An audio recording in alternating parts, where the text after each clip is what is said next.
नमस्कार दोस्तों, आज मैं आपको बताऊंगा हॉर्न कैंसर क्या होता है, कैसे आप उसकी पहचान करें, ऐसा क्यों होता है कि पशुओं में हॉर्न में कैंसर हो जाता है और क्या तरीका अपनाएं ताकि आप हॉर्न कैंसर आपके किसी पशु को है तो उसका आप इलाज कर सकें।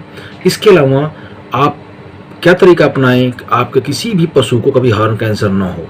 दोस्तों, इस वीडियो में आप देख रहे हैं एक बुल है जिसके हॉर्न आप देख रहे हैं तब लटकी हुई है और हॉर्न के बेस पे आप देख रहे हैं मांस बना हुआ है और वो मांस जो गोभी के फूल की तरह है।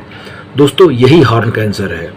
हॉर्न कैंसर गोभी के फूल की तरह हॉर्न की जो म्यूकस मेम्ब्रेन होती है उसके कोर की, उसकी बार बार लगातार ओवर ग्रोथ होने की वजह से बेस पे एक कॉलीफ्लावर लाइक या गोभी के फूल जैसी एक ग्रोथ बन जाती है और हॉर्न को पूरी तरह अपने बेस से वो हिला देती है और ऐसा लगता है हॉर्न जो है लटक गई है या फ्रैक्चर हो गया, उसकी पूरी तरह डिसलोकेट हो गई है।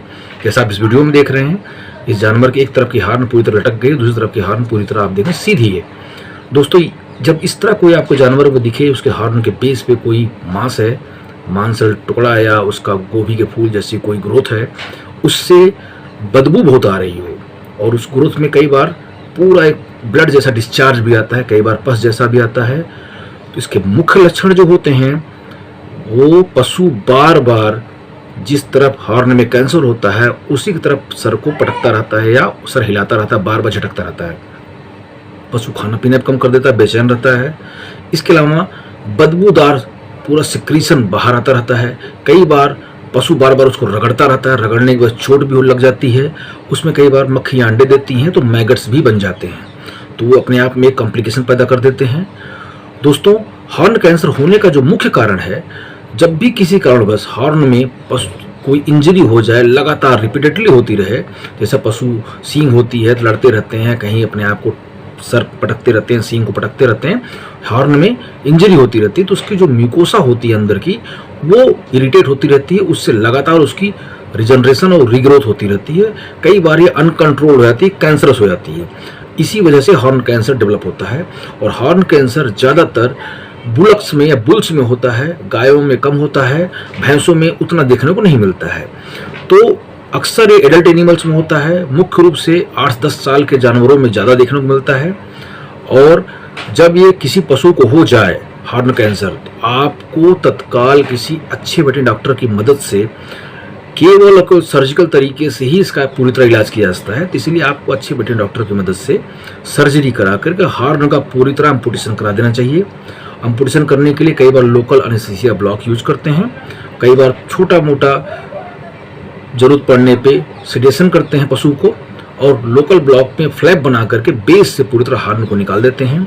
इसके बाद तकरीबन 7 से 10 दिन एंटीसेप्टिक ड्रेसिंग करते हैं और एंटीबायोटिक्स, एंटी इन्फ्लेमेटरी दवाओं का प्रयोग किया जाता है।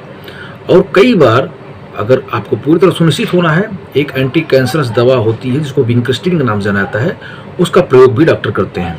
इस तरीके से आप उन पशुओं की हॉर्न कैंसर को पूरी तरह ठीक कर सकते हैं। दोस्तों, एक तरीका ऐसा होता है जिसका प्रयोग करके अपने पशुओं को हॉर्न कैंसर से पूरी तरह बचा सकते हैं, कभी उसको हो ना।